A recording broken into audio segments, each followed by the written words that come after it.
warahmatullahi wabarakatuh. Halo semuanya. Saya Anissa dari kelas manajemen 22E. Di sini saya akan membahas tentang akuntansi manajemen dari buku karangan Sep Beariska Manurung dan kawan-kawan. Silahkan menonton.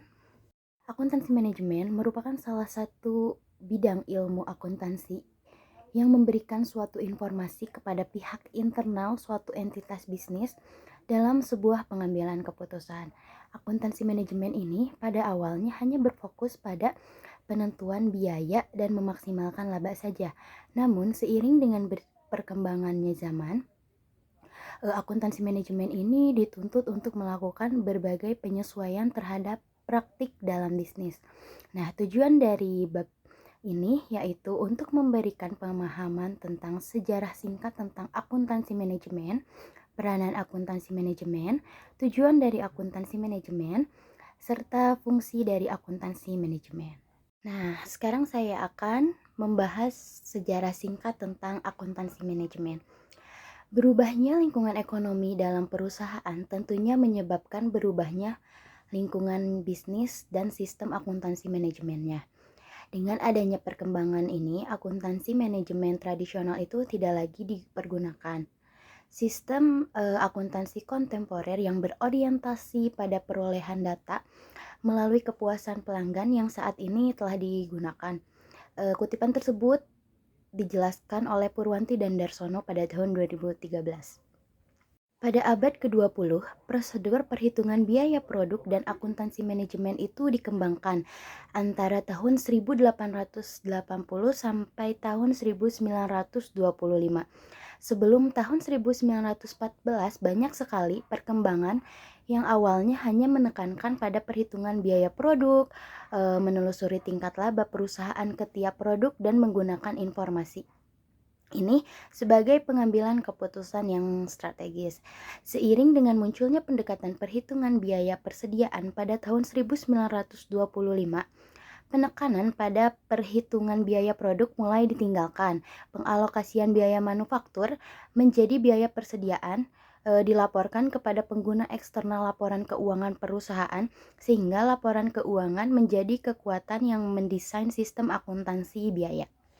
Menurut Hansen dan Mowen pada tahun 2012 dalam kutipan bukunya, mereka mengatakan pada tahun 1950 dan 1960-an dilakukan berbagai usaha untuk meningkatkan kegunaan manajerial dari sistem biaya konvensional.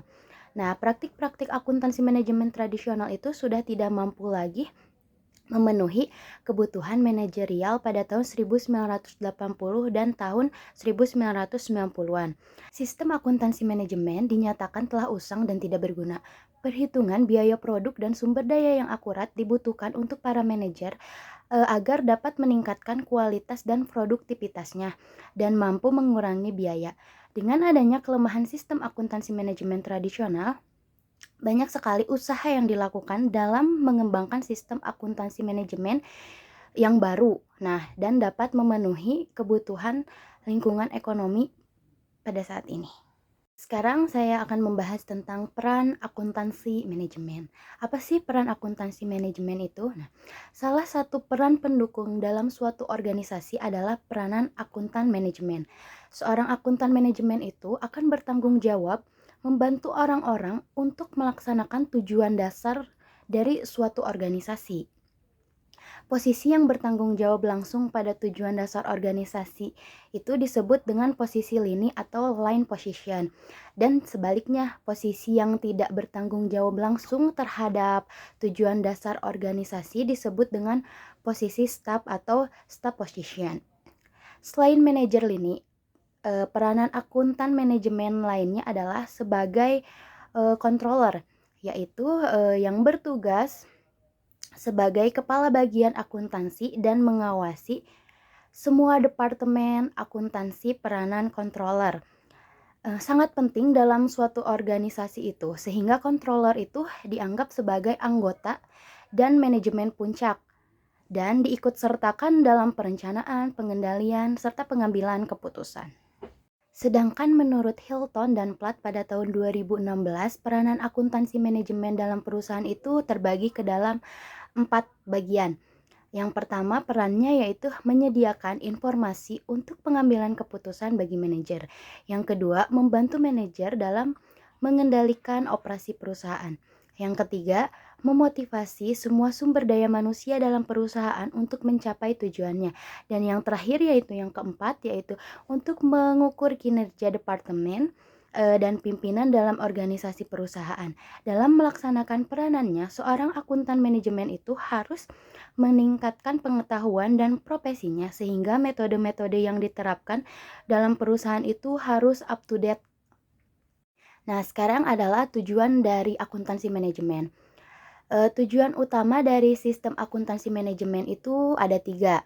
Yang pertama yaitu sebagai penyedia informasi. Maksudnya itu sebagai penyedia informasi itu untuk menghitung biaya jasa dan produk serta tujuan lain yang diinginkan oleh manajemen.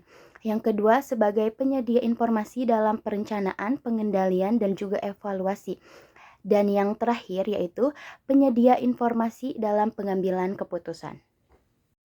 Selain memiliki tujuan, akuntansi manajemen juga tentunya memiliki fungsi. Fungsi dari akuntansi manajemen ini yaitu yang pertama sebagai alat analisis dalam pengambilan keputusan. Nah, maksudnya itu sebuah keputusan itu dapat diambil dengan baik dan benar apabila seluruh data dalam suatu perusahaan itu baik data kualitatif ataupun kuantitatif itu dianalisa terlebih dahulu, terutama data yang berhubungan dengan strategi kepemimpinan. Fungsi yang kedua dari akuntansi manajemen yaitu sebagai sumber data dan informasi keuangan yang relevan kepada pihak internal maupun pihak eksternal. Nah, tersedianya sumber informasi keuangan yang valid dari suatu perusahaan itu tentunya akan menghasilkan sumber data yang dipakai dalam suatu perencanaan anggaran dan kegiatan perusahaan di masa yang akan mendatang. Nah, melakukan validasi atas kesepakatan bersama antara pihak internal maupun pihak eksternal terhadap sumber data dan nantinya akan menghasilkan suatu dasar dalam pembuatan biaya operasional perusahaan. Fungsi yang ketiga yaitu sebagai sumber informasi dalam pertanggungjawaban tingkat manajemen. Nah, tanggung jawab masing-masing departemen dalam perusahaan itu pasti sesuai dengan opsi pekerjaan masing-masing. Dalam proses ini, akuntansi itu dibutuhkan sebagai sumber informasi untuk mendukung kegiatan dari masing-masing departemen, sehingga terjalin kerjasama yang baik antara departemen lain dan akan menjadi kerjasama yang konsisten dan juga terencana. Fungsi akuntansi manajemen yang keempat yaitu koordinasi berbagai kegiatan perusahaan. Nah, setiap aktivitas yang terjadi dalam sebuah perusahaan tentunya berjalan secara terpisah. Nah, untuk itu laporan akuntansi ini sangat diperlukan agar nantinya pekerjaan yang dilakukan antar departemen itu tidak berbenturan satu dengan yang lainnya gitu. Jadi tidak berbenturan antara departemen satu dengan departemen yang lainnya.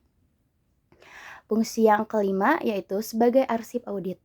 Apa sih sebagai arsip audit itu? Nah, segala bentuk transaksi keuangan sewaktu-waktu akan dibutuhkan oleh pihak terkait dalam proses audit. Nah, untuk mempermudah proses audit ini, akuntansi manajemen ini dapat dijadikan sebagai arsip. Nah, oleh karena itu, dibutuhkan petugas yang kompeten dalam bidangnya agar dapat ditangani dengan baik nantinya agar bisa ditangani dengan baik dan benar. Selanjutnya adalah fungsi yang terakhir dari akuntansi manajemen ini yaitu mengukur dan mengawasi kinerja suatu perusahaan. Nah, pada dasarnya tugas dari manajemen itu adalah melakukan pengawasan terhadap kegiatan yang terjadi di dalam perusahaan. Data-data keuangan ini merupakan salah satu materi yang digunakan dalam pengawasan. Hal ini tentunya dilakukan untuk mengevaluasi semua kegiatan yang terjadi dalam perusahaan. Apakah kegiatan itu berjalan dengan baik atau tidaknya. Demikian yang dapat saya sampaikan mengenai materi akuntansi manajemen tentang sejarah singkat akuntansi manajemen, peran akuntansi manajemen, tujuan akuntansi manajemen, dan juga fungsi akuntansi manajemen. Mohon maaf bila ada kesalahan. Terima kasih. Wassalamualaikum warahmatullahi wabarakatuh.